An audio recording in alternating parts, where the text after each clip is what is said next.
The Arizona desert stretched endless and black under a moonless sky. 300 yards from the Mexican border, Lieutenant Kira Brennan pressed her body flat against sun-baked rock, still radiating the day's heat. Beside her, Thor, 75 pounds of Belgian Malinois muscle and instinct, remained perfectly still, ears forward, nose testing the night air. Something was wrong. Kira had learned to trust that feeling years ago, the same way her father had taught her to trust the weight of a rifle, the pull of a trigger, the mathematics of wind and distance. Master Chief Donovan Eagle Eye Brennan had been dead 3 years now, but his voice still lived in her head during moments like these.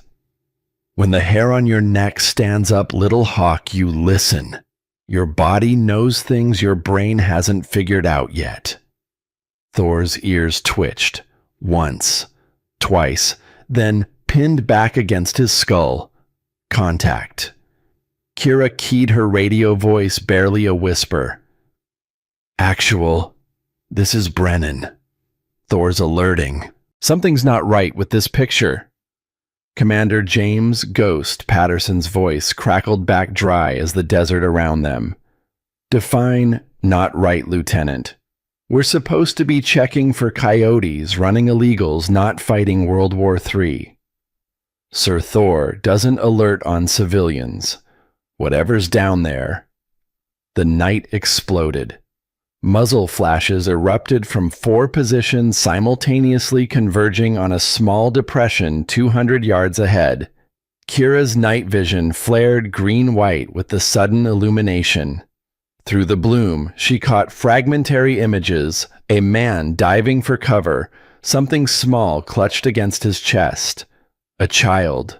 A little girl, maybe 6 years old, blonde hair wild in the chaos. 4 shooters, professional spacing. Suppressed weapons, she could tell from the sound signature, that distinctive snap hiss instead of the full-throated crack of unsuppressed fire. These weren't border patrol. These weren't even federal agents. These were contractors. Private military. The kind of men who asked questions never and buried answers deep. The man in the depression returned fire one-handed, awkward, his other arm wrapped around the little girl, shielding her body with his own. Kira's trained eye cataloged details in microseconds, proper stance despite the impossible angle, controlled bursts instead of spray and pray, tactical reload, smooth even under pressure. Former military, ranger maybe, or special forces. And he was about to die. Ghost, we have contact. 4 armed hostiles engaging what looks like a civilian with a child. Request permission to negative Brennan. We are observers only. This is not our mission. We call it in, and Kira was already moving. 23 years in the Navy had taught James Patterson many things. One of them was recognizing when an order would be ignored. He heard it in the sudden silence on the radio, saw it in the blur of movement through his rifle scope, as Kira Brennan did exactly what her father would have done, what he himself would have done 30 years ago. Damn the girl. Damn her and her father both for teaching him that sometimes the book was wrong. Brennan, if you're going to be stupid, at least be smart about it, he muttered, knowing she couldn't hear him now. He was already adjusting his position, Barrett M82 tracking toward the nearest hostile. Cowboy rules, just like Panama. Kira moved through the darkness like water, Thor a shadow at her heel. The K9 had gone into work mode, no sound, no visible presence, just lethal potential compressed into fur and fangs. They'd trained together for 6 years, longer than most marriages, and the bond between them went deeper than commands or rewards. Thor understood violence the way Kira understood ballistics. Professionally, personally, completely. She closed the distance to 70 yards. 60. 50. The suppressed Sig Sauer P226 came up smooth, an extension of her arm rather than a separate object. Her father's voice again from 1,000 practice sessions in the California desert. Small woman, big gun doesn't work. Small woman, perfect fundamentals beats big man every time. First hostile in her sight picture, 40 yards, crouched behind a mesquite bush rifle up firing at the man and child in controlled 3-round bursts. Professional, disciplined. Kira's breathing slowed, heartbeat steady. The SEAL combat mindset settled over her thoughts like armor, everything sharp, everything clear, everything reduced to geometry and physics and will. The SIG coughed twice, suppressed but not silent. Discreet violence. The hostile's head snapped back. He dropped without sound, without ceremony, without anything except the simple transition from living to not. Second hostile, alerted by his partner's fall, started to turn. Thor didn't need a command. 6 years of partnership meant the canine moved when Kira moved, attacked what Kira attacked, understood intent before words formed. The Malinois launched from shadow like a missile, 75 pounds of evolved predator hitting the hostile at the back of his knees. The man went down hard. His rifle clattered away. Thor's jaws found his arm, not killing, not yet just controlling, holding, waiting for Kira to close distance and make the final decision. She did. One shot. Clinical. Necessary. The third hostile finally processed that the hunter had become hunted. He pivoted rifle, coming up searching for targets he couldn't quite see in the darkness. His night vision had been focused on the man and child, pupils constricted. Now he was blind panicking, firing wild bursts into empty night. Kira moved laterally off his line of fire. Her father's voice, "Never be where they expect you. The best position is always the one they don't understand." Her SIG found him at 30 yards, 2-round center mass. He folded. The fourth hostile was smarter. He'd gone prone the moment his team started dying, making himself small, making himself hard. Now he was crawling backward, trying to break contact, trying to fade into darkness and distance.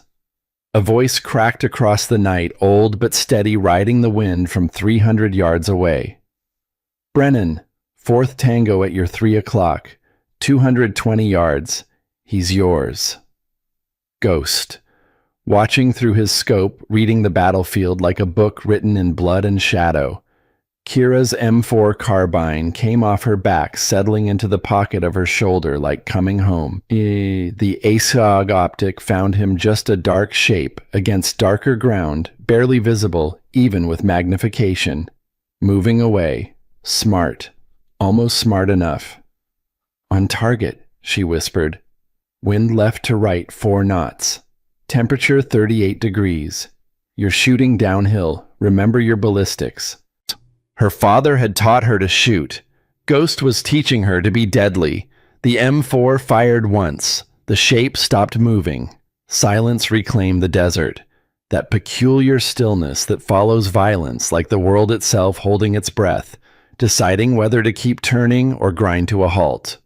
Kira moved forward, Thor at heel weapon, up checking corners that didn't exist in open desert because the rules were the rules, and the rules kept you alive.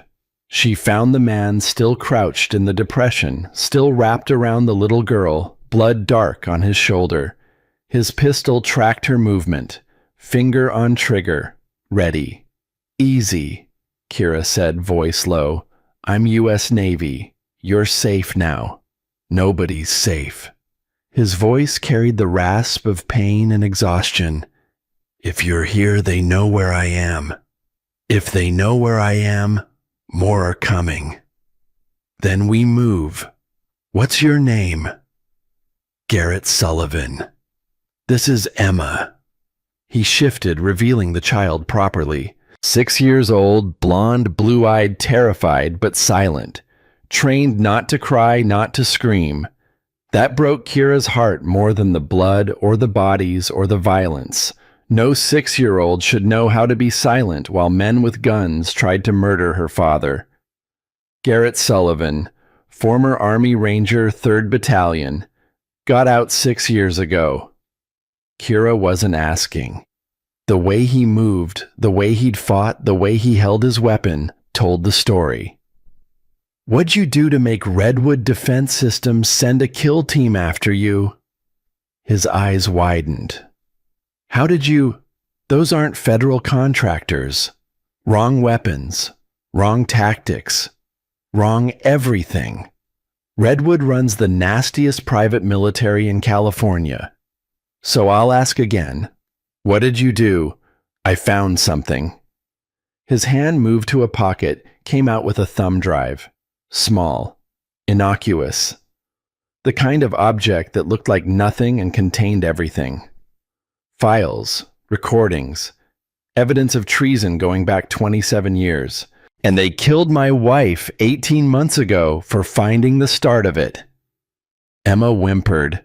First sound she'd made. Garrett's arm tightened around her. They told me it was a home invasion. Random. Wrong place, wrong time. But Nora wasn't random. She was an accountant at Redwood. She found discrepancies in the books. Started asking questions. His voice went hollow. 2 weeks later, men came to our house. Made it look like robbery gone wrong. Took her jewelry, but left her laptop. Professional. Clean. Thor moved close to Emma, pressed his shoulder against her leg. The child's small hand found his fur-buried fingers deep. Some tension left her body. Emma doesn't know. Garrett continued quieter now. She thinks her mother died in a car accident. I couldn't tell her. How do you tell a 6-year-old that her mother was murdered for discovering a conspiracy? You don't, Kira said. You keep her alive. Everything else is secondary. Ghost's voice on this radio. Brennan, we need to move. Now. I'm seeing heat signatures on thermal multiple vehicles approaching from the north. 2 minutes out, maybe less. Kira made the decision in a heartbeat. The wrong decision, according to regulations. The right decision, according to every moral code her father had ever taught her. Can you walk? Garrett nodded, teeth gritted against pain. Then we run. Ghost. I'm bringing them in. Brennan, that's not protocol. We don't have authorization to... Sir, with respect, protocol says we watch a 6-year-old die. I'm not doing that. You want to court-martial me, file the paperwork tomorrow. Right now, I need extraction, and I need it fast. Silence on the radio, long enough that Kira thought she'd pushed too far, crossed too many lines, burned too many bridges. Then, Roger that, Lieutenant. Bringing the truck around. You've got 90 seconds to make the rally point. And Brennan, sir, your old man would have done the same damn thing. They ran. Garrett moved well despite the shoulder wound soldier's discipline overriding pain. Emma stayed silent, clutched against his chest. Kira took point. Thor ranging ahead, nose and ears, doing what human senses couldn't, reading the wind for threats, finding the path of least resistance through scrub and stone. Behind them, vehicles roared closer. Searchlights carved the darkness into pieces, hunting, seeking, desperate to find what they'd lost. Ghost's truck materialized from shadow, a battered Ford F-250 that looked like every other ranch vehicle in Arizona and concealed enough weapons to start a small war. The rear door flew open. In now. They piled into the cab, Garrett and Emma in back, Kira front passenger, Thor in the narrow space between seats. Ghost already had the truck moving before doors closed, no lights driving by moonlight, and memory through terrain that would kill most men trying the same. "They're going to follow us," Garrett said, looking back through the rear window. "Let them try." Ghost's voice carried 40 years of confidence. "I've been running extraction routes through this desert since before you were born, son. They want to find us. They're going to have to get a whole lot better at their job." The truck rocketed through darkness, engine screaming tires finding purchase on ground that looked impossible. Behind them, searchlights swept and hunted and found nothing. Ghost knew every wash, every canyon, every dead end and doubleback in 200 square miles.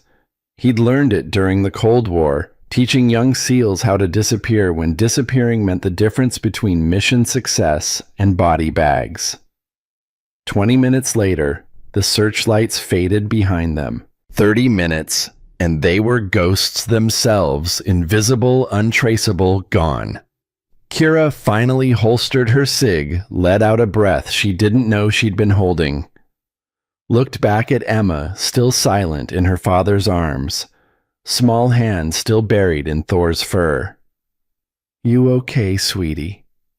Emma nodded, didn't speak, just nodded, and held on tighter to the dog who'd somehow become her anchor in a world gone insane. "Good girl, you're very brave. My daddy says soldiers have to be brave." First words she'd spoken, small voice, enormous courage. "Are you a soldier?" "I am. And so is Thor, and we're going to keep you and your daddy safe. I promise." Emma studied her face, child's eyes seeing things adults missed. "Okay, I believe you." Ghost drove in silence for another hour, working deeper into the desert, following roads that weren't roads and paths that existed only in memory. Finally, as false dawn started painting the eastern sky, he turned onto what looked like empty sand and stopped. "We're here." Here was nowhere. A flat expanse of desert that looked exactly like every other flat expanse of desert they'd crossed. Ghost climbed out, walked 20 yards, knelt. His hands found something in the sand, a recessed handle invisible until you knew where to look. He pulled muscles straining and a section of ground lifted. A hatch.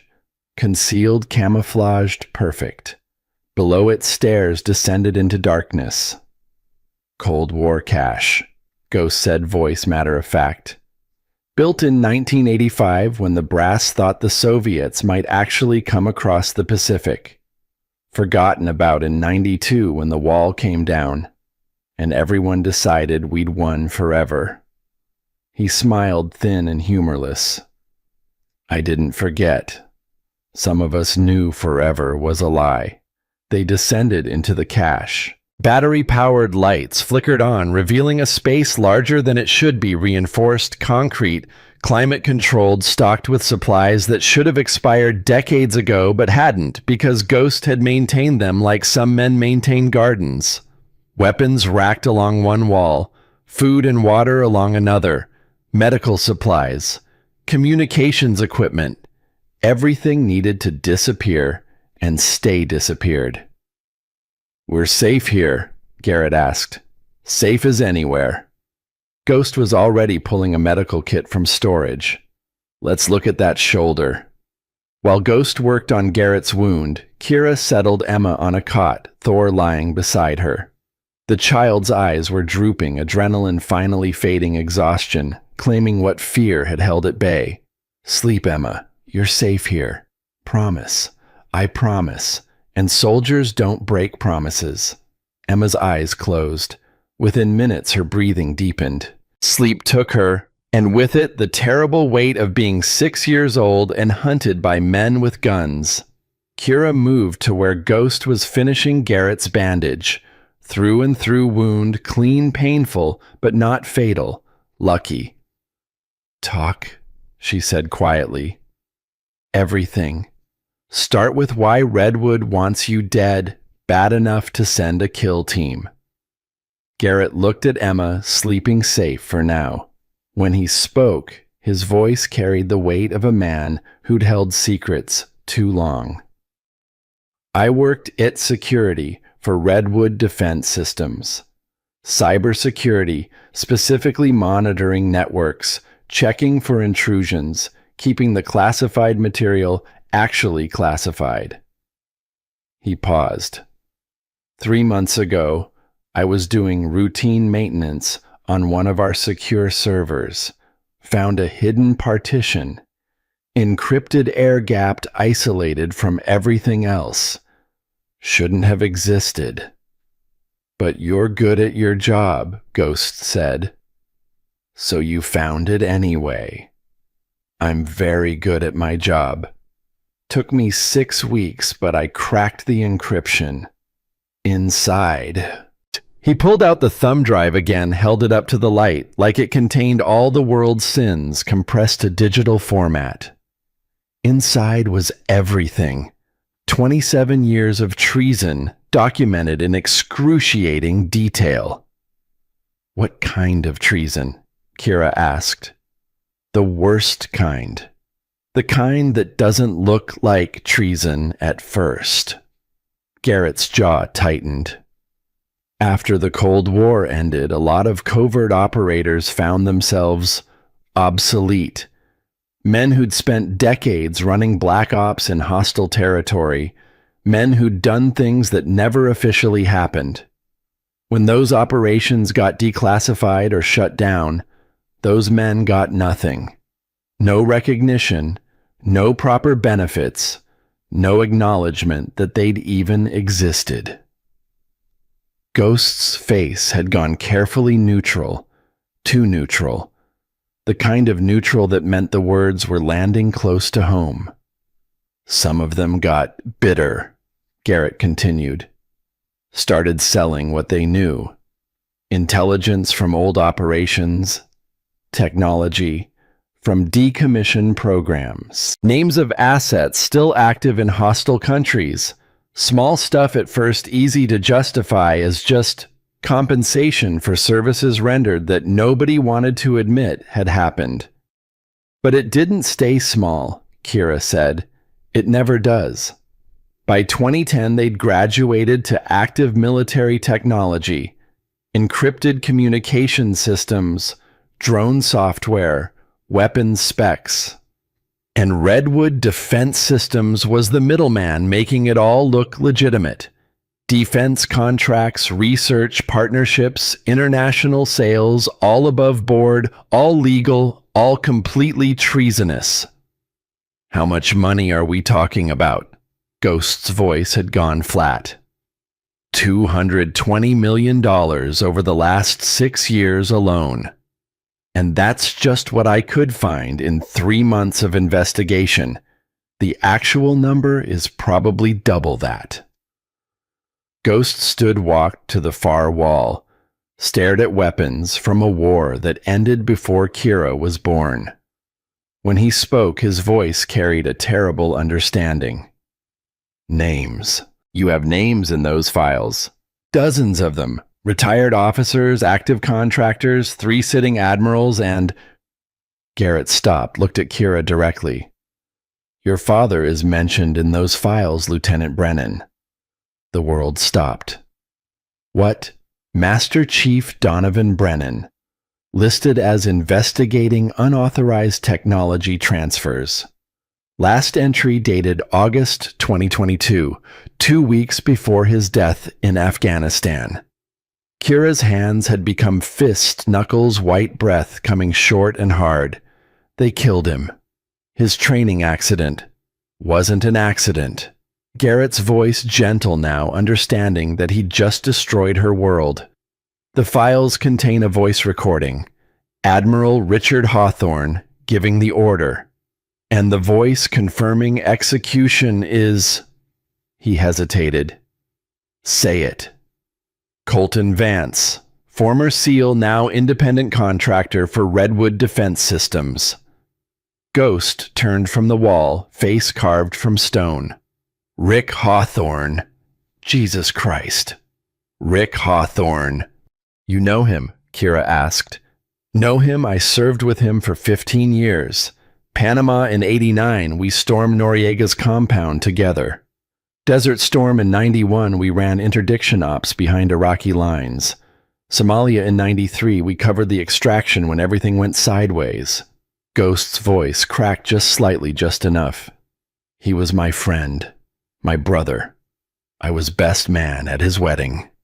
And Colton Vance, Kira's voice had gone cold as death. Did you know him? Your father trained him, Ghost said quietly. 2008 sniper school. Vance washed out. Couldn't pass the psychological evaluation. Your father said Vance had all the talent in the world, but no discipline. Killer instinct without conscience.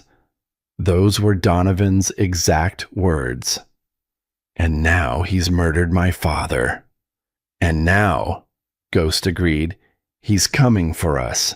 Because Garrett has evidence that could burn down the entire operation, expose everyone involved, and send them all to Leavenworth for the rest of their lives. Silence filled the cache, the kind of silence that comes before decisions that can't be undone. Emma stirred in her sleep, made a small sound. Thor shifted closer, protective. Kira looked at the child sleeping and innocent and hunted by men who'd murdered her mother and would murder her father and her too if given half a chance. Looked at the thumb drive containing proof of conspiracy and treason.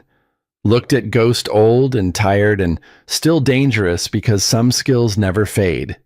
We can't run forever, she said. No, Ghost agreed. We can't. They have resources, money, people, political protection.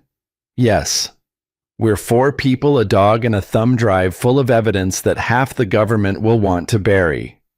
That's about the size of it, Kira smiled. No humor in it, no warmth. Just the terrible mathematics of violence and justice colliding in the dark. Then we don't run. We hunt them instead. Ghost studied her face, seeing her father's eyes. Her father's determination, her father's absolute refusal to let evil win just because evil had better odds. Your father said something to me once, he said quietly. The night before Panama. We knew we were going into hell, knew some of us weren't coming back. I asked him if he was scared. What did he say? He said, fear is the price of having something worth protecting. And if I'm going to pay that price, I'm damn well going to make sure the payment is worth it. Ghost's hand found her shoulder. You're paying that price now, Kira. For Emma. For Garrett. For your father's memory. So make it worth it. I intend to. Then we need help.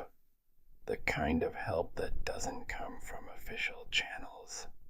He pulled out an old flip phone. Actual buttons. No smart anything impossible to trace or hack. I'm making some calls. Calling in debts older than you are. People who remember when honor meant something and treason meant consequences. How long? 48 hours. Maybe less if I promise them something worth coming out of retirement for.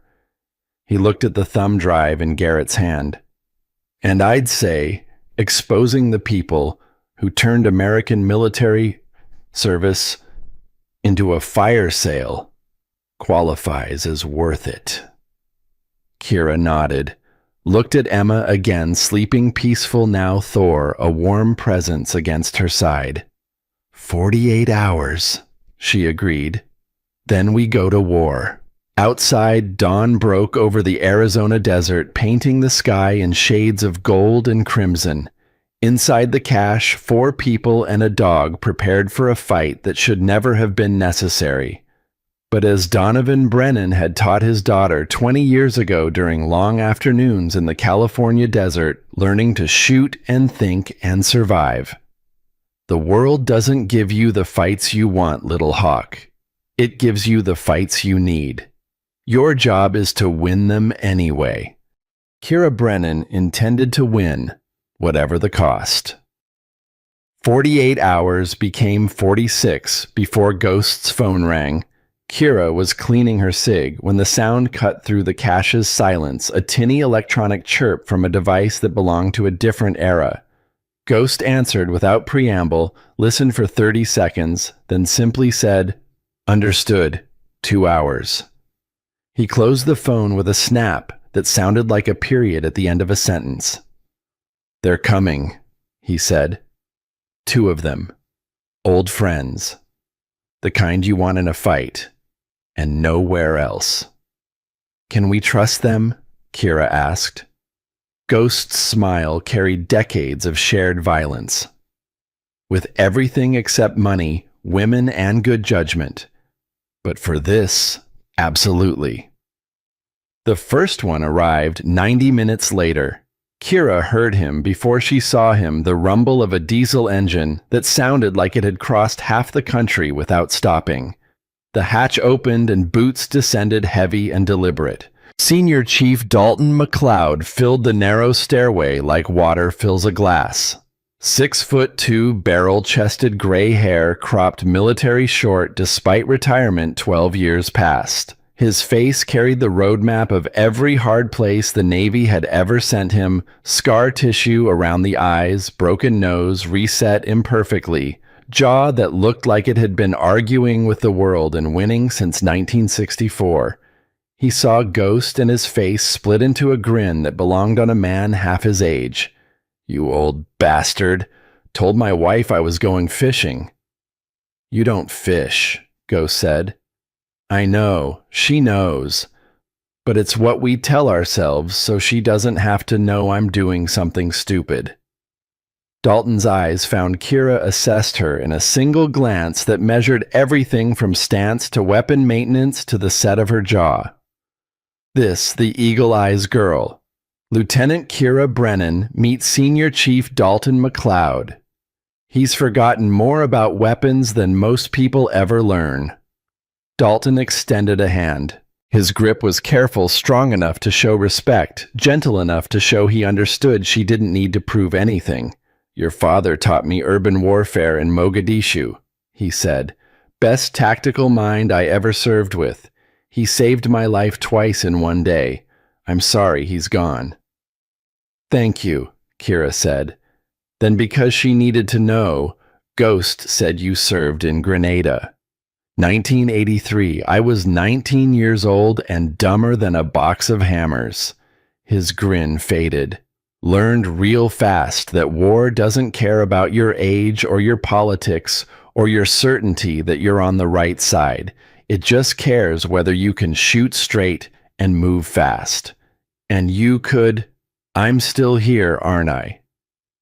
The second arrival came 30 minutes later. Where Dalton announced himself with noise and presence, this one arrived like smoke, silent, barely visible, suddenly just there at the bottom of the stairs. Chief Petty Officer Simone Blackwood was 56 years old and looked like someone's grandmother right up until you saw her eyes. They were the color of winter sea and twice as cold.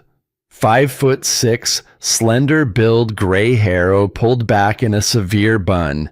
She carried a laptop bag and nothing else, but Kira had the distinct impression she was more dangerous than Dalton and Ghost combined.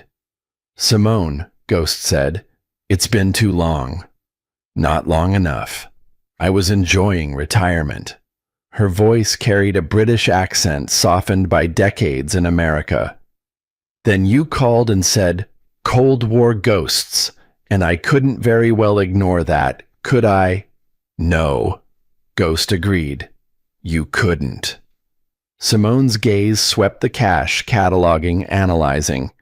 NSA signals intelligence from 1982 to 1998, now private sector cybersecurity consultant. And before you ask, yes, I can break into anything electronic that's been built in the last 40 years. She looked at Garrett. "I assume you're the one who found the files." Garrett Sullivan, former Army Ranger, current Redwood Defense Systems security contractor. Former, I suppose, given that they're trying to murder me. "Show me what you have." For the next hour, Garrett and Simone huddled over her laptop, diving into the thumb drive's contents. The rest of them gave them space, let them work. Kira used the time to brief Dalton on the situation, the ambush, the escape, the files, the conspiracy, stretching back nearly 3 decades. Dalton listened without interruption, face growing harder with each revelation. When she finished, he was quiet for a long moment.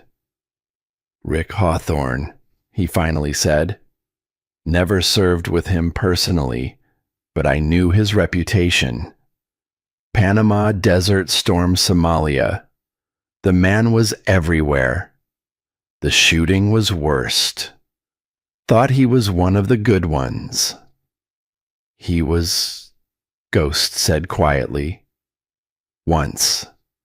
But somewhere along the way he decided being forgotten was worse than being wealthy. And Colton Vance never liked him," Ghost said. "But Donovan gave him every chance, tried to help him understand that being a SEAL wasn't just about killing, it was about knowing when not to kill. Vance couldn't grasp that. Saw every problem as a nail and himself as the hammer. Now he's a hammer for hire," Kira said, "and he murdered my father." Dalton's hand found her shoulder squeezed once. "Then we make sure he pays for it, the old-fashioned way." Simone's voice cut through the moment. "You need to see this." They gathered around her laptop. The screen showed a complex network diagram, nodes and connections spreading like a spider's web. "Garrett's files are extensive," Simone said, "but they're also incomplete. He found the what and the who. I found the how and the where." Her fingers danced across the keyboard. "Redwood Defense Systems has been the clearinghouse, but the actual transfer of technology happens through a subsidiary company called Apex Maritime Solutions. They run a legitimate shipping operation out of Long Beach containers, cargo vessels, international trade." "Let me guess," Ghost said. "Not all the cargo is legitimate." "Most of it is. That's what makes it perfect cover. 95% of their business is above-board electronics, automotive parts, consumer goods. But that last 5%? She pulled up shipping manifests, highlighted entries. Military communications equipment, encrypted radios, drone control systems, all listed as electronic components or telecommunications hardware. Technically true, technically legal, completely treasonous." "Where's it going?" Kira asked. "Officially, South Korea, Japan, the Philippines, all U.S. allies, all perfectly legitimate destinations. Unofficially." Simone's smile was colder than her eyes. "The containers get accidentally routed through third-party ports. Singapore, Dubai, Istanbul. From there, they disappear into the gray market. 6 months later, American military technology shows up in the hands of groups we're actively fighting. Can you prove it? I can now. Garrett's files gave me the encryption keys. I've been inside Redwood Systems for the last 40 minutes. They have terrible operational security for a defense contractor." She pulled up more files. Complete transaction records, shipping routes, bank transfers, voice recordings of Admiral Hawthorne coordinating sales, and, she paused, finger hovering over a file, video evidence. "Of what?" Kira's voice had gone quiet. "Your father's death. Afghanistan, August 2022. Training exercise that wasn't. Helmet camera footage from Colton Vance's perspective." The world narrowed to a pinpoint. Kira's hands had become fists, again nails cutting into palms, breath shallow. "Show me." "Kira," Ghost said gently, You don't need to. Show me. Simone looked at Ghost. He nodded once. She clicked the file. The video was short.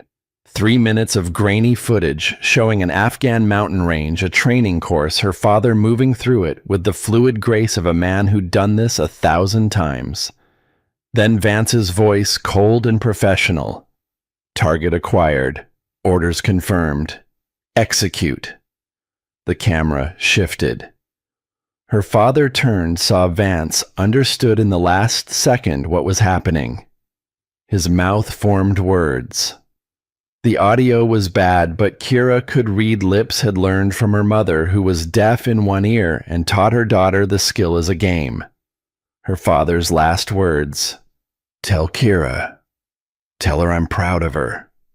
Then the shot. Clean. Professional. Murder dressed as accident. The video ended. Kira stood perfectly still. Didn't cry, didn't scream.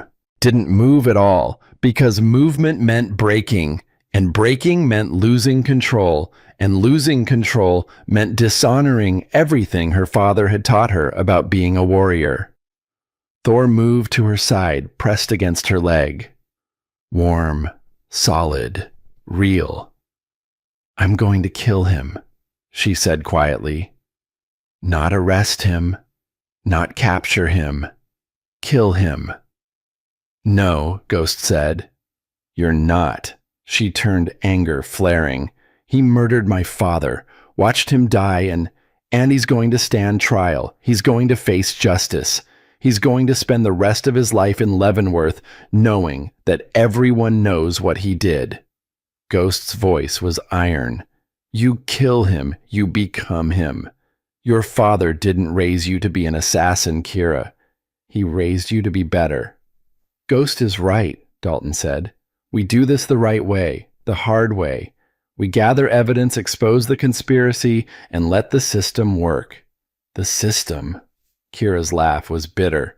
The system that includes 3 sitting admirals on Hawthorne's payroll. That system? No, Simone said. The other system. The one that still works when enough people care enough to make it work. She pulled up another file on her laptop. I've been in contact with someone while you were talking. A journalist. Rebecca Torres, Washington Post. Covered the Pentagon Papers back in the day. She's made a career of holding the powerful accountable. And you trust her. I trust that she hates corruption more than she loves safety. I've sent her encrypted copies of everything. If we succeed, she publishes the full story. If we fail, Simone's smile was grim. She publishes anyway. Dead man's switch. Even if they kill all of us, the truth gets out. Ghost nodded slowly. Insurance policy. Smart.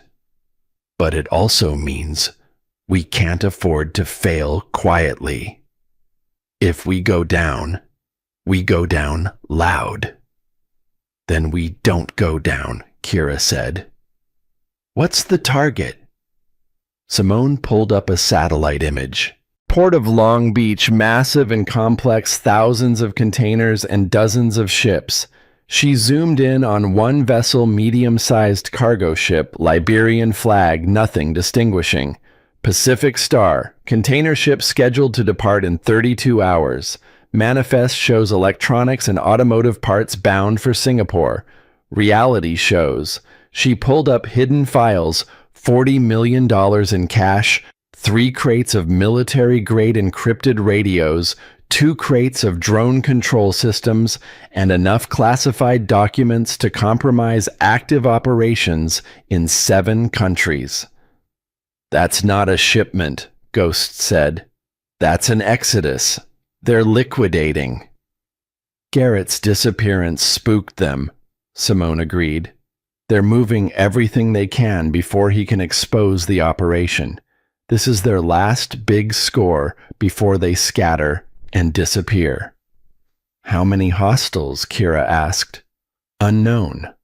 But if they're smart, and they are, they'll have significant security. Private contractors, probably some of Vance's personal team, and Simone highlighted another section of data.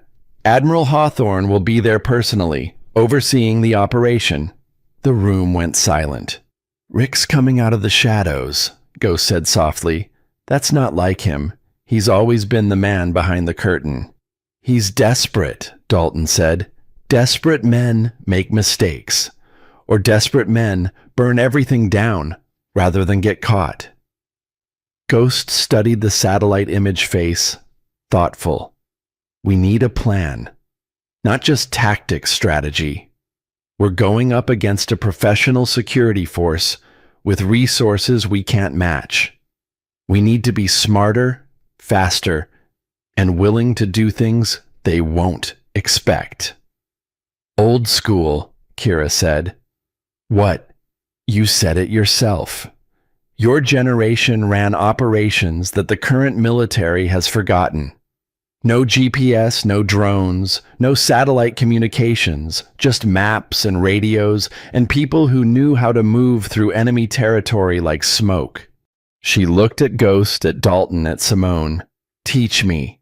Teach me how you did it when you didn't have any advantages except skill and will. Ghost and Dalton exchanged glances. Some communication passed between them wordless, built on decades of shared experience. You sure you want to learn? Dalton asked. Because once you do, you can't unlearn it. And some of what we did back then, let's just say the rules were more flexible. I'm sure. All right then. Ghost moved to the wall, pulled down a map, actual paper pre-internet, marked with notes in faded ink. This is Long Beach Port, circa 1989. We ran an interdiction operation here during the Panama invasion, stopping weapons shipments to Noriega. The basic layout hasn't changed much. For the next 6 hours, they planned. Ghost laid out infiltration routes learned during the Cold War, approaches that avoided cameras because cameras didn't exist back then, paths that relied on human psychology and security guard laziness rather than defeating electronic systems. Dalton contributed weapons knowledge, discussing loadouts and tactics for close-quarters combat in confined spaces. Simone built an electronic warfare plan, ways to jam communications and blind security systems without triggering alarms. And Kira absorbed it all, asking questions, challenging assumptions, synthesizing old wisdom with new capabilities. Your generation had to be smarter, she said during a brief break. No technology to fall back on, just training and experience. And fear, Dalton said. Never forget the fear. We were terrified most of the time, but we learned to function through it, let it sharpen us instead of breaking us. Dad never talked about being afraid. Your father was afraid every single day I knew him, Ghost said, but he was more afraid of letting his team down than he was of dying. That's what made him dangerous. He looked at her directly. You've got the same gift. I saw it in the desert when you moved to save Garrett and Emma. You were terrified, but you moved anyway. I didn't feel afraid. That's because you're your father's daughter. Fear doesn't paralyze you, it focuses you. He turned back to the map. Now let's use that focus to plan something impossible. The plan that emerged was equal parts brilliant and insane. They would split into 3 elements. Ghost and Dalton would establish overwatch positions with heavy weapons, Ghost's Barrett .50 caliber and Dalton's SR-25 marksman rifle. Simone would run electronic warfare from a vehicle, jamming communications and creating digital chaos. And Kira with Thor would infiltrate the ship itself, locate the evidence, and extract it before security could respond. You'll be alone in there, Ghost warned. No backup, no support. If it goes wrong, then it goes wrong alone, Kira said. Better than getting everyone killed. There's one more thing, Simone said quietly. She pulled up a personnel file, face on screen military photo 29 years old.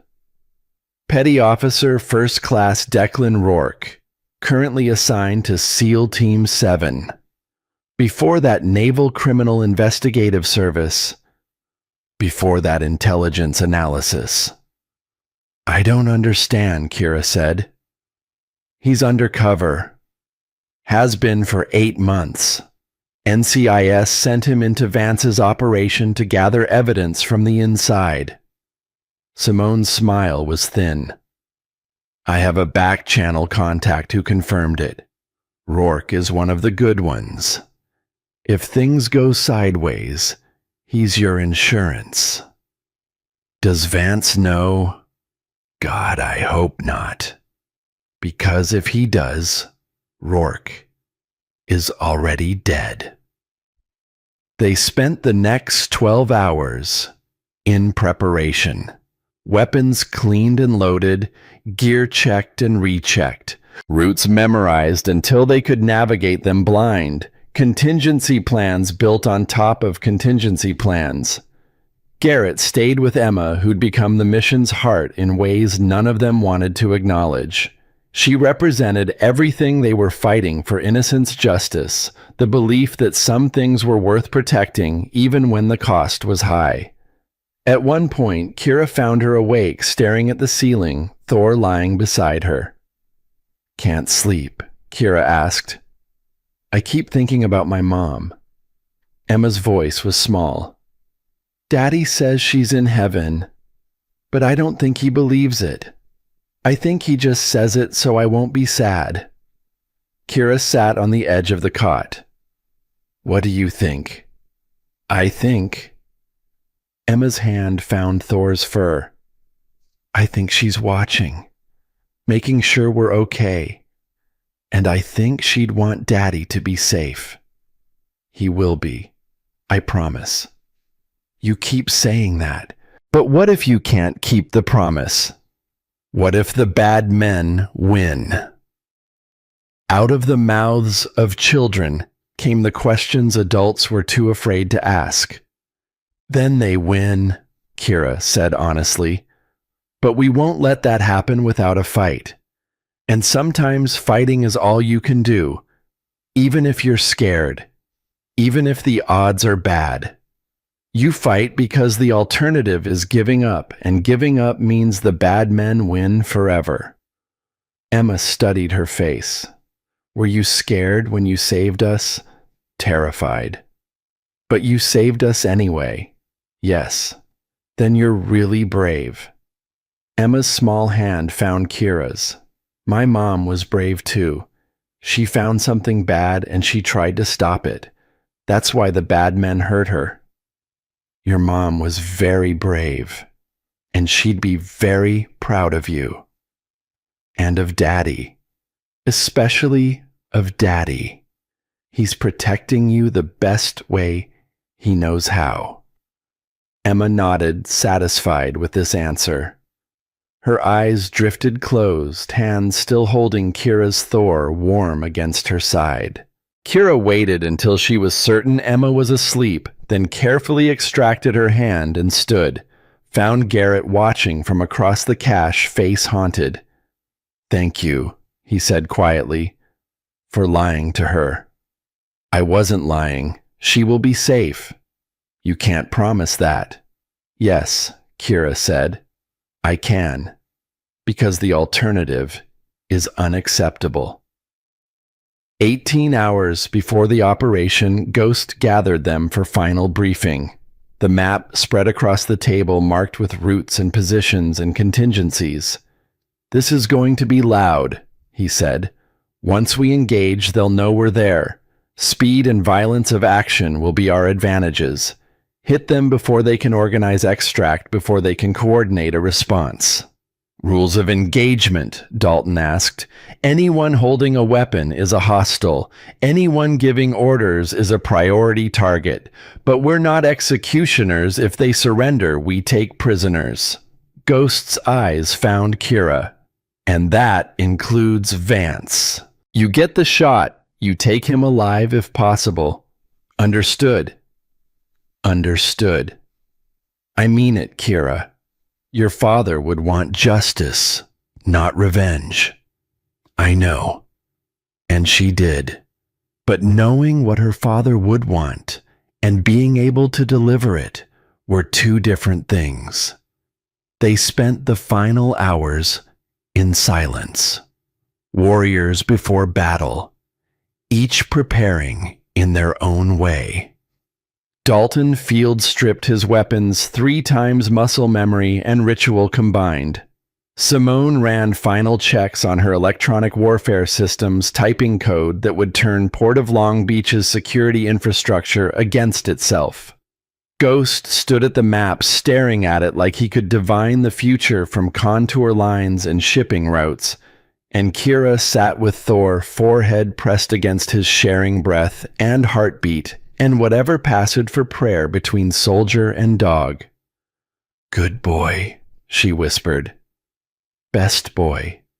We're going hunting tonight. You and me. Just like training. Except this time." She swallowed hard. "This time I might not be able to bring you home. If things go bad, if I tell you to run, you run. You find Emma and you protect her. No matter what. Understand?" Thor's eyes held hers, brown and deep and carrying intelligence that shouldn't fit in an animal's brain. He understood. Maybe not the words, but the intent, the love, the terrible possibility of goodbye. She kissed his head, held him close for a moment that stretched too long and ended too soon. "Okay," she said, standing. "Let's go to war." They loaded the vehicles in darkness. 2 trucks, Ghost and Dalton in the F-250 with the heavy weapons, Kira and Simone in a nondescript Chevy Tahoe with Thor and enough electronics to start a small tech company. Garrett stayed behind with Emma, armed with a shotgun, and instructions to call 911 and run if anyone found the cache. The drive to Long Beach took 3 hours. They arrived at 2100 hours, parked in positions established during planning. Ghost and Dalton moved to their Overwatch location, an abandoned warehouse with clear sightlines to the Pacific Star. Simone set up in the Tahoe laptop, glowing in the darkness, fingers already dancing across keys. Kira and Thor approached on foot. The port at night was a maze of light and shadow. Massive cranes towered overhead, their skeletal arms reaching into darkness. Containers stacked like building blocks created artificial canyons, paths that twisted and dead-ended and required constant spatial awareness. Security lights cast pools of illumination, leaving gaps of darkness between them. Kira moved through those gaps like her father had taught her, like Ghost had reinforced during briefing. Small and low and quiet. Thor ranged ahead, nose working, reading the night for threats human senses would miss. Her radio crackled softly. "Overwatch in position." Ghost's voice. "I count 15 hostiles visible. Probable twice that in reserve. You're cleared to approach." Copy. Moving to primary route, she ghosted through Shadow Thor at her heel. The K9's training was flawless. No sound, no visible movement, just deadly potential compressed into fur and instinct. They reached the Pacific Star without incident. The ship rose above them, massive and dark, lit only by deck lights and the ambient glow of the port. A gangway extended from dock to deck, exposed visible suicide. But Ghost and Dalton had planned for this. Dalton's voice on radio. "Simone, kill the dock lights on my mark. 3, 2, 1 mark." The lights died. Not all at once that would trigger alarms, but in a cascading pattern that looked like electrical failure, plunging the gangway into darkness for 30 seconds. Kira moved. Up the gangway, feet silent on metal, Thor flowing beside her like liquid shadow. Reached the deck as lights flickered back on. They were aboard. "I'm on the ship," she whispered into radio, "moving to cargo hold." "Copy that. Be advised, you've got company topside. 4 guards port and starboard positions. Thermal imaging shows 12 heat signatures in the main hold. 12 targets. Long odds. Acceptable odds for a SEAL who'd trained 6 years with the best K9 in the Navy. She moved through the ship's interior, navigating by mental map and Thor's nose. The cargo hold was forward down 2 decks past crew quarters and engine spaces. Every corridor was a potential ambush, every door a tactical nightmare. Thor alerted at a junction. Ears forward, body tense. Guard ahead. Kira peered around corner. Single hostile contractor gear rifle held professionally. Between her and the cargo hold. She couldn't shoot suppressed SIG or not. The sound would alert others. Couldn't leave him, he'd spot her eventually. That left option 3. She gave Thor the attack command with a hand signal. Silent. Immediate. The Malinois launched like a missile. 75 pounds of evolved predator hitting the guard's arm before he could react. His rifle clattered. He tried to scream. Kira was already moving, covering the distance in heartbeats, forearm across his throat, cutting off air and sound. 30 seconds later, he was unconscious, zip-tied, gagged. Not dead. Not even badly hurt. Just removed from the board. 1 hostile neutralized, she reported, continuing to objective.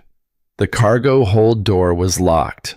Electronic keypad 10,000 possible combinations, impossible to crack in time available.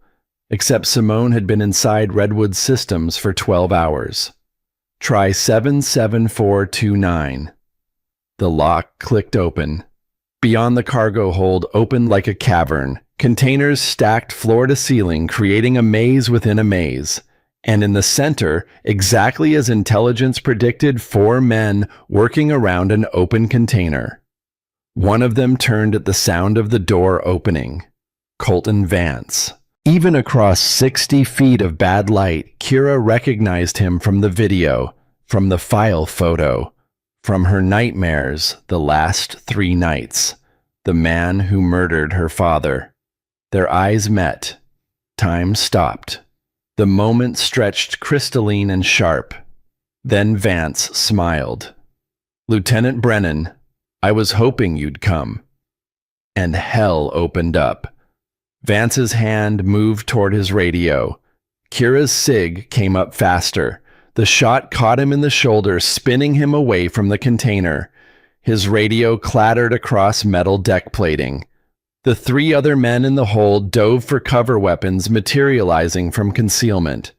Thor was already moving, trained instinct overriding everything else. He hit the nearest hostile low and hard jaws, finding the man's forearm, dragging him down. The man screamed. His rifle fired wild rounds, sparking off steel containers. Kira moved laterally, using containers for cover, engaging the second hostile. 2 rounds center mass. He dropped. The third had gone to ground behind crates smart enough to stay hidden. Contact in the hold." Vance's voice amplified by the metal space carrying through the ship. Ghost's voice on radio, calm as death. "Acknowledged. You're about to have company. Estimate 2 minutes before reinforcements arrive. Complete your mission and extract." 2 minutes. 120 seconds. Might as well be eternity. Kira moved through the container maze, hunting the third hostile, while Thor kept the first one pinned. The man was good. She heard nothing, saw nothing, just had to trust instinct and training. Thor's warning bark saved her life. She dove left as rounds chewed through the space where she'd been standing. Rold came up firing.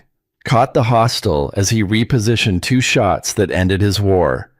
She recalled Thor with a whistle.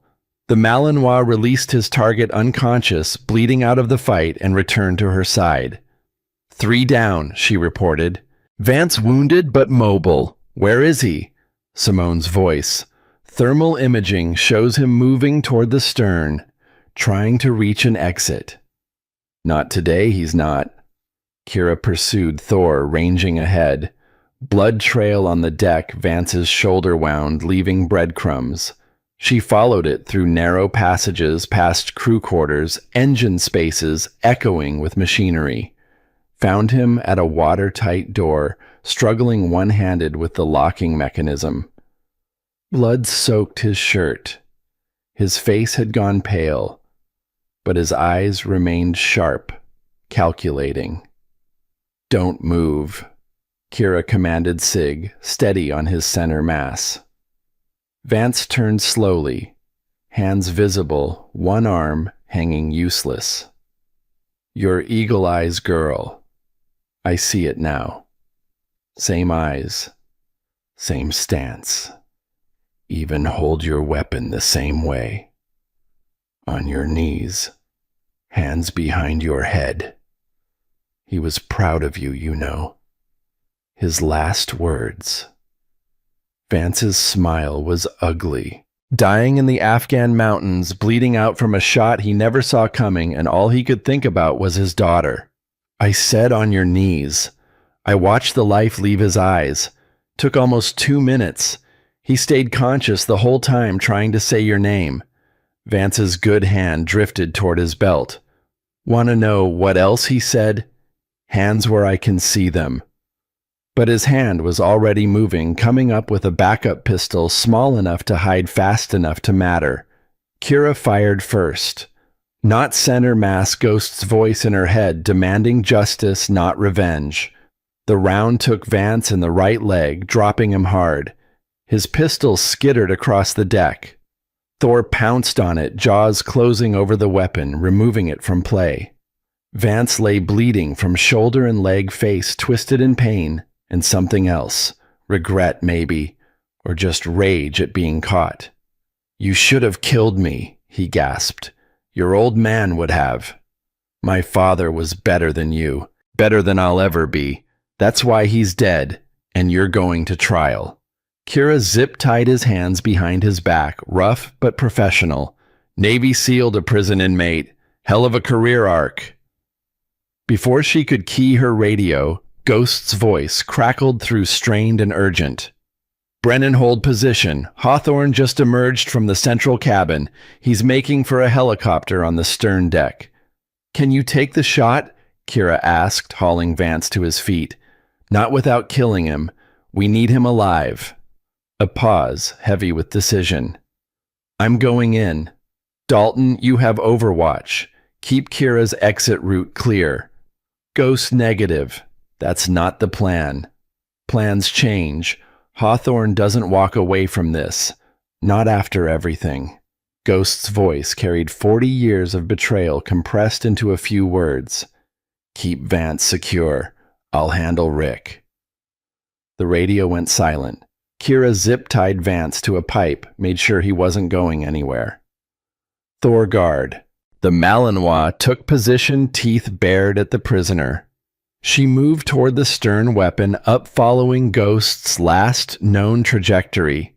Ghost moved through the ship's superstructure like he was 30 years younger, muscle memory overriding protesting joints. The Barrett was slung across his back, too big for close quarters. His Sig Sauer P-26 was out familiar weight, same sidearm he'd carried through Panama and Desert Storm, and a dozen conflicts that officially never happened. The helicopter deck was exposed to rain that had started falling, turning the non-skid surface treacherous. A Bell 407 sat with rotors already spooling up turbine whine cutting through the storm. Admiral Richard Hawthorne stood beside the aircraft in civilian clothes, expensive suit soaked through gray hair plastered to his skull. He had one hand on the helicopter's door handle. "Rick?" Hawthorne turned. His face was 68 years old, weathered by decades of command and compromise. When he saw Ghost, something flickered in his eyes. Recognition. Regret. Then it hardened into resolve. "James, I should have known you'd come yourself." Ghost kept his SIG-trained center mass, rain streaming down his face. "Tell the pilot to shut it down. You're not leaving." "Can't do that." Hawthorne's voice was calm, almost sad. Too much at stake. Too many people depending on me to disappear properly. People depending on you. Ghost's laugh was bitter. You mean the foreign agents buying American military secrets? Those people? I mean the operators we abandoned. Hawthorne took a step away from the helicopter. Do you remember what happened after Panama James? After Desert Storm, when those operations got declassified? We came home. We got nothing.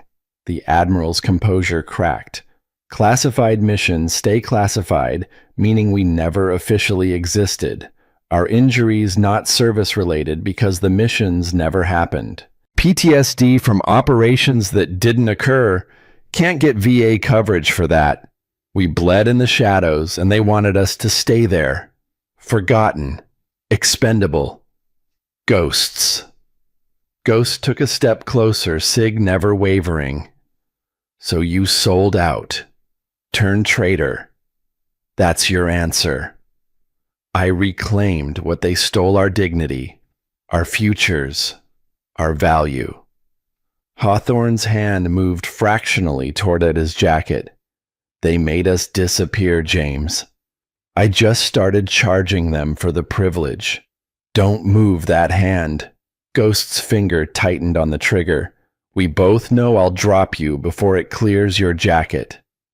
Hawthorne froze. Rain ran down his face like tears. You won't shoot me. 36 years of friendship. You were best man at my wedding. Godfather to my daughter. We stormed Noriega's compound together. We ran exfil under fire in Mogadishu. That has to count for something. Donovan Brennan was my friend too. Ghost's voice went cold as the rain. Better friend than you turned out to be. You had him murdered. Colton Vance put a bullet in him, and you gave the order. Donovan was going to expose everything. Hawthorne's voice rose. Ruin years of operations. Destroy networks that took decades to build. He didn't understand what was at stake.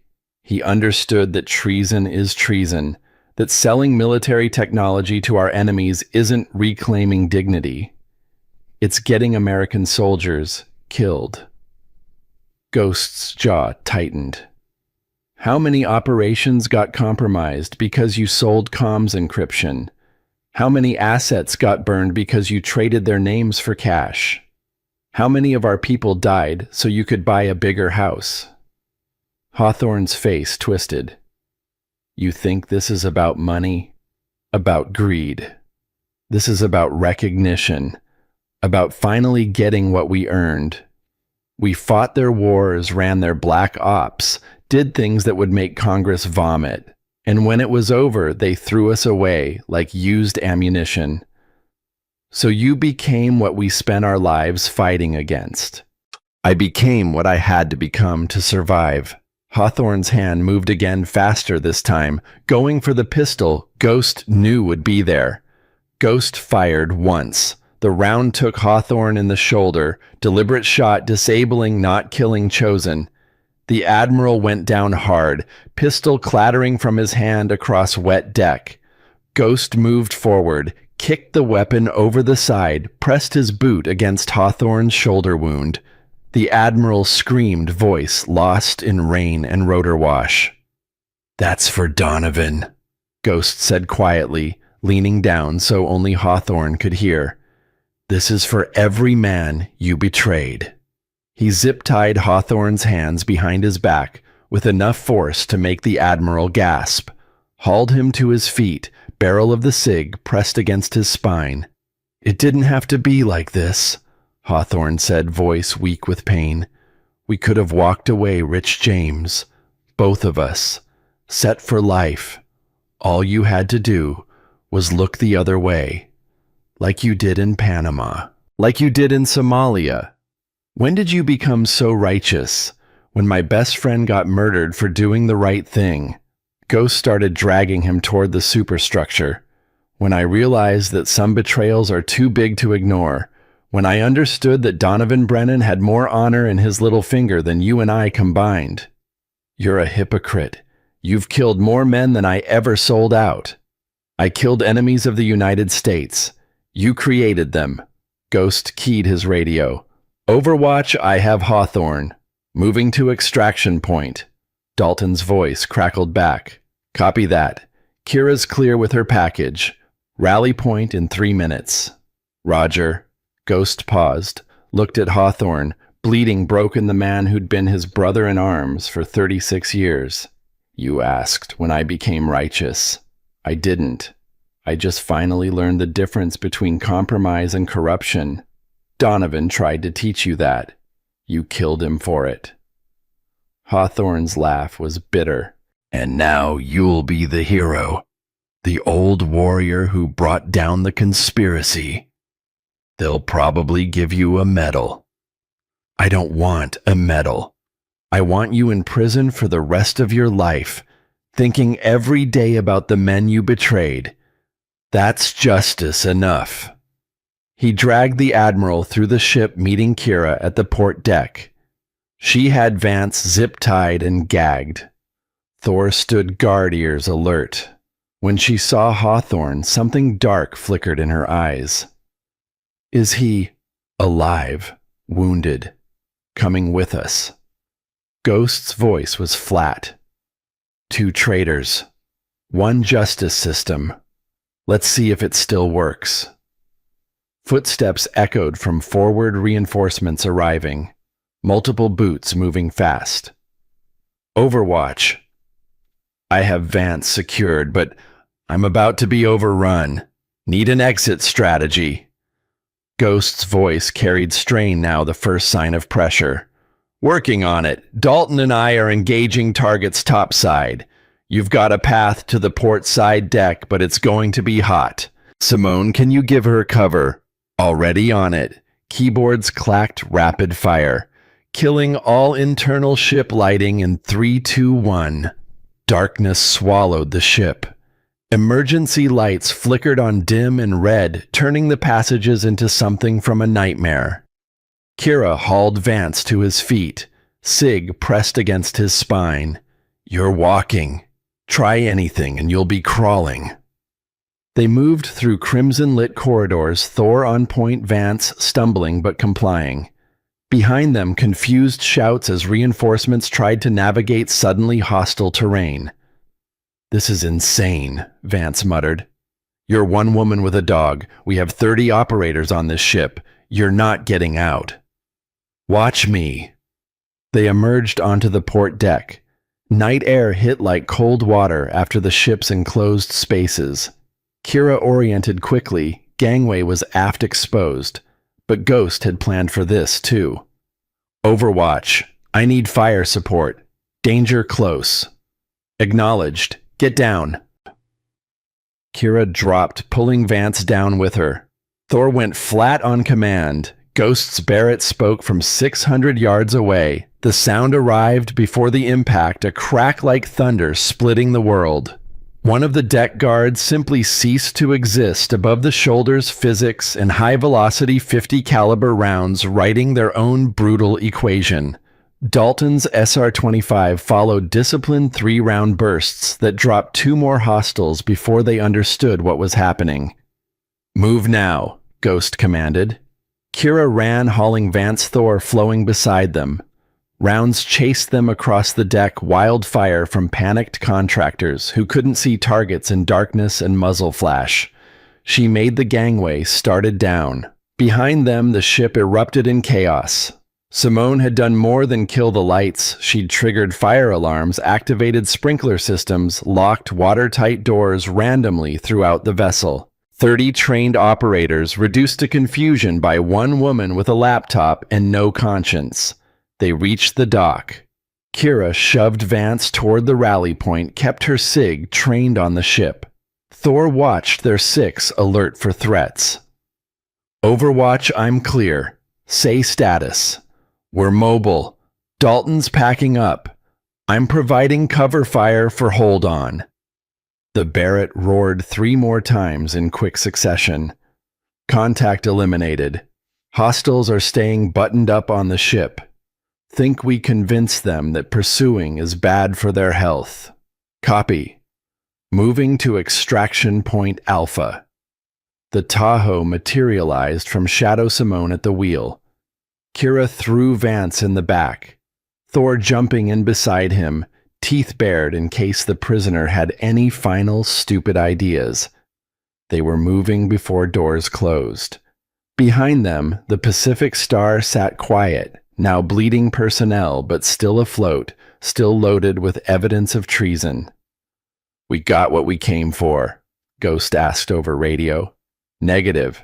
Vance is secured, but the evidence is still on board. The container is being photographed as we speak." Simone's voice carried satisfaction. "Sent a remote drone in while you were busy. 4K video of everything. Serial numbers, contents, documentation. Rebecca Torres is receiving the feed in real time." "And the thermal imaging showed one more person of interest," Dalton added. "Heavy heat signature central cabin. Want to bet that's our admiral." "We need him," Kira said. "Vance is one thing, but Hawthorne is the head. We cut it off or this whole thing grows back." "Negative," Ghost said firmly. "We have what we need. Evidence, witness, video, documentation. Torres is already drafting the story. We push our luck further and someone dies. Probably us. He murdered my father. And he'll pay for it. In court. In front of the world. That's better than putting a bullet in him and making him a martyr." Kira wanted to argue. Wanted to turn the Tahoe around and finish what they'd started. But Ghost was right. He usually was, which made him insufferable and invaluable in equal measure.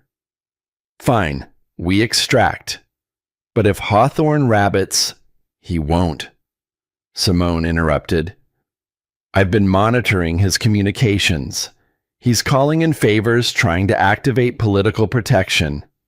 But Rebecca Torres's article goes live in 6 hours. By morning, every news outlet in the country will be running the story. Hawthorne will be too busy lawyering up to run anywhere." They linked up with Ghost and Dalton 5 miles from the port, switched to the F-250, left the Tahoe to burn in an industrial lot. Covering tracks, eliminating evidence, doing all the things that Special Operations Forces had perfected over decades of shadow wars. The drive back to the cache took 4 hours. Nobody spoke much. Adrenaline was fading, leaving exhaustion and pain and the weight of what they'd done. Vance sat zip-tied in the truck bed, watched by Thor and Dalton's rifle. He'd stopped talking an hour ago, finally understanding that his war was over. Dawn was breaking when they rolled up to the cache location. Garrett met them at the hatch, Emma peering around his legs. "You're back," the little girl said, simple statement carrying enormous relief. "Told you," Kira said, climbing down from the truck. "Soldiers keep their promises." Emma ran to her wrapped small arms around Kira's waist. For a moment, the lieutenant allowed herself to be human instead of warrior, returned the hug, held this child who'd lost her mother and nearly lost her father, and still somehow believed in promises. Thor nudged between them, demanding attention. Emma laughed, buried her face in his fur. "Good dog," she whispered. "Best soldier dog." They secured Vance in the cache, zip-tied to a support beam, gagged for good measure. He glared daggers, but couldn't do much else. Ghost called NCIS on the secure line, gave them coordinates and a brief summary. Federal agents would be there within 2 hours. "What about Hawthorne?" Garrett asked. "Let the system work," Ghost said. "We've done our part. Provided evidence, secured a witness, exposed the conspiracy. Now it's up to prosecutors and judges and juries." "You trust the system?" "No, but I trust that enough people in the system still care about honor to make sure this one doesn't get buried." Simone's laptop chimed. She checked it, smiled for the first time since Kira had met her. Torres's article just went live. Front page digital edition. Full documentation, video evidence, everything. Within an hour, it'll be trending on every platform. By tonight, it'll be the only story that matters. They gathered around her screen, reading the headline, Decades-long military conspiracy. Exposed admirals, contractors, sold secrets to enemies. The article was devastating. Names, dates, transactions, everything documented with the kind of thoroughness that made denial impossible. Admiral Richard Hawthorne featured prominently his photo from 30 years ago, contrasted with recent images leaving Redwood Defense Systems headquarters. By noon, FBI had raided Redwood's offices. By evening, 27 people were in federal custody. By the following morning, 3 admirals had been relieved of duty pending investigation. The system, for once, was working. NCIS arrived precisely on schedule, led by a commander who looked like he'd spent too many years behind a desk and not enough in the field. He took custody of Vance with professional courtesy, read him his rights with bureaucratic precision. As they loaded Vance into their vehicle, he looked back at Kira. "This isn't over. You think you've won, but—" "Shut up," the NCIS commander said mildly. "You have the right to remain silent. I suggest you use it." Ghost stood with Kira as they watched the vehicle depart, dust rising in its wake. "Your father would be proud," he said quietly. "Would he? I didn't kill Vance. Didn't even rough him up much. Just arrested him. Like a cop." "Exactly. Your father understood something a lot of SEALs don't, that being willing to kill is easy. Being willing not to kill when you have every reason that's hard. That's what makes you different from them." He gestured at the departing vehicle. "Vance is a killer. You're a warrior. Know the difference." 3 days later, they gathered at Arlington National Cemetery. Master Chief Donovan Brennan's grave had been there 3 years, but now it was different. New headstone, new inscription, acknowledgement of classified service of heroism in the shadows of sacrifice that finally could be spoken aloud. The Navy had sent a full honor guard. Admiral Richardson himself, new appointment reputation, clean gave a speech about integrity and service and the debt owed to those who fought wars that couldn't be acknowledged. Kira stood in dress whites, Thor at her side wearing his K9 service vest with ribbons.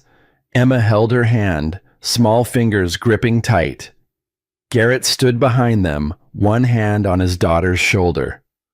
Ghost Dalton and Simone formed their own honor guard, old warriors paying respect to a fallen friend. When the speeches ended and the crowd dispersed, Kira remained, knelt before the headstone, Thor beside her, Emma on her other side. "Hey, Dad," she said quietly. "Took a while, but we got them. All of them. Hawthorne's awaiting trial. Vance is in the brig at Leavenworth. 27 others in custody. And Ghost says there'll be more arrests before it's done." Emma placed flowers at the base of the stone-white roses, her mother's favorite. "Mr. Brennan," the little girl said solemnly, "your daughter saved me and my daddy. She's a hero like you, and Thor is the best soldier dog in the whole world. I thought you should know." Kira's throat went tight. She stood saluted the grave-sharp professional, holding it for a full minute before dropping her hand. Ghost appeared at her elbow, quiet as always. "Hawthorne's lawyer is floating a plea deal," he said. "Full cooperation in exchange for life instead of death penalty. Take it. Prosecutors want to. Get testimony against the others, roll up the whole network. And Vance, no deals. Murder of a federal officer, treason conspiracy. He's going away forever. Federal supermax solitary confinement. He'll die old and alone and forgotten." Kira nodded. It should have felt like victory. Maybe it did. Hard to tell through the exhaustion and grief and relief all tangled together. "What about you?" Ghost asked. "Navy's offering early promotion. They want to make you the poster child for this young officer who exposed corruption, saved the day. Pass. I'm not a poster. I'm a canine handler who got lucky and had good help. Fair enough. What will you do? She looked at Emma still standing before the grave, small and solemn, and carrying weight no 6-year-old should have to carry. Take some leave. Spend time making sure Emma's okay. Maybe teach her to shoot like Dad taught me. Not because she'll need to fight, but because knowing you can make everything else less scary. Your father would approve. Ghost's hand found her shoulder. You did good, Kira. Better than good. You honored his memory the right way. She corrected. We did good. I couldn't have done any of it without you. Without Dalton and Simone, without Garrett and Emma and Thor, it took all of us. That's what teams are for. He smiled, and for a moment she saw the young SEAL who'd stormed beaches in Panama and run operations in Desert Storm. Your father taught me that. Now you've reminded me. Thank you. They stood together in silence, watching as Emma finished her goodbyes to a man she'd never met, but who'd shaped her life anyway through his daughter's actions. 4 months later, Kira sat in federal court as Colton Vance received his sentence. Life without parole to be served at ADX Florence, the Supermax prison where terrorists and traitors went to be forgotten. He didn't look at her as they led him away. Didn't speak. Just shuffled in chains, a broken man who'd chosen wrong and paid everything. Admiral Hawthorne's trial was scheduled for the following year. His plea deal had fallen through when prosecutors decided they had enough evidence to convict without his cooperation. He'd spend his remaining years fighting the inevitable burning through money and reputation and friends. Ghost attended the sentencing with her silent presence that meant more than words. Afterward, they walked through Washington, 2 warriors in civilian clothes discussing things that didn't matter because the things that did were already settled. Dalton sends his regards, Ghost said. He's back in Montana teaching his grandchildren to shoot. Says he's finally actually going fishing instead of just claiming to. And Simone. Back in private sector. Though I suspect she's still monitoring things. Old habits die hard. What about you? Ghost stopped walking, looked at the Capitol building gleaming in afternoon sun. I'm retiring. For real this time. Got a cabin in Oregon River nearby. Nothing much to do except remember. Sounds lonely. Sounds perfect, he smiled. But I'll visit. Check in on you and Emma. Make sure you're staying out of trouble. I'm always in trouble. I know, that's why I'll visit. They parted ways at the metro station. Ghost heading north, Kira south. She'd promised to pick up Emma from school. The girl was living with Garrett in San Diego now, NCIS job keeping him close enough to check in regularly, but far enough for fresh starts. Thor waited in her truck tail wagging when she opened the door. She scratched his ears, checked his water bowl, started the engine. Her phone buzzed. Text from Garrett. Emma wants to know if you and Thor are still coming for dinner. She's making spaghetti. Fair warning, her cooking is terrible, but her enthusiasm makes up for it. Kira smiled, typed back. We'll be there. Tell her Thor loves terrible spaghetti. She drove through DC traffic, Thor's head on her shoulder, thinking about promises kept and wars won and the price of honor in a world that often forgot what honor meant. Her father had paid that price with his life.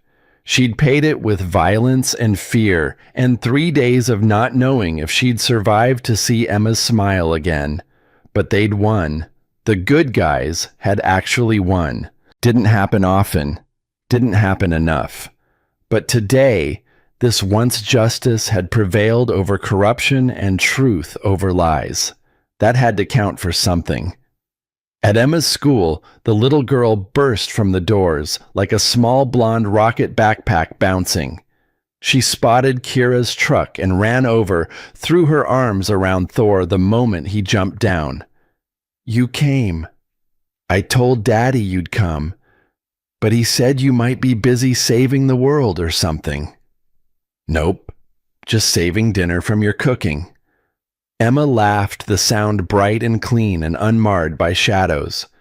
Whatever nightmares she'd carried were fading, replaced by the simple joys of being 7 years old and safe and loved.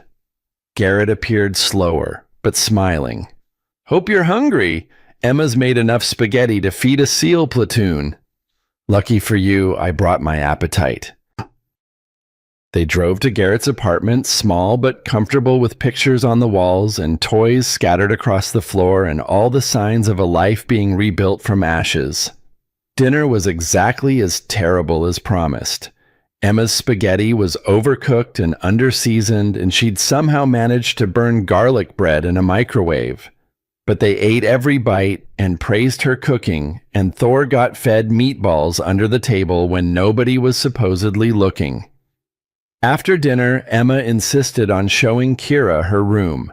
Posters of dogs covered the walls, books about military working dogs stacked on her desk, and on her nightstand 2 photographs in matching frames.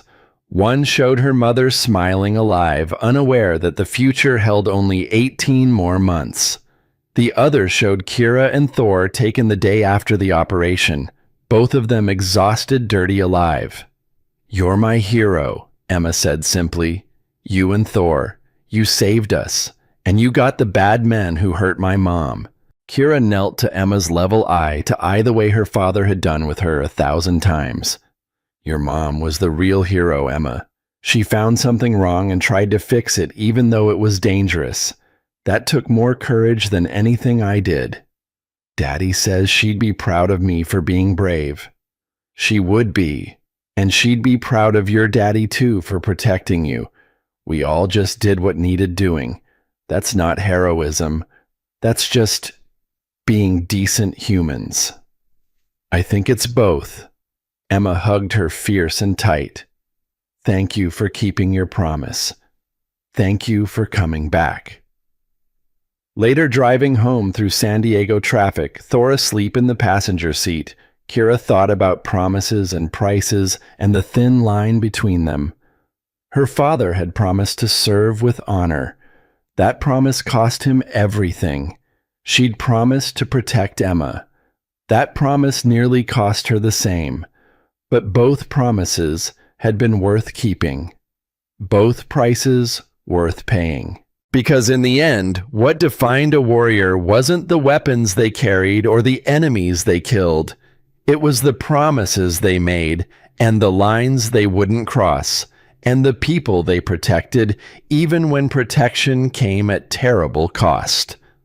Her phone rang. Ghost. "Saw the news," he said without preamble. 2 more arrests.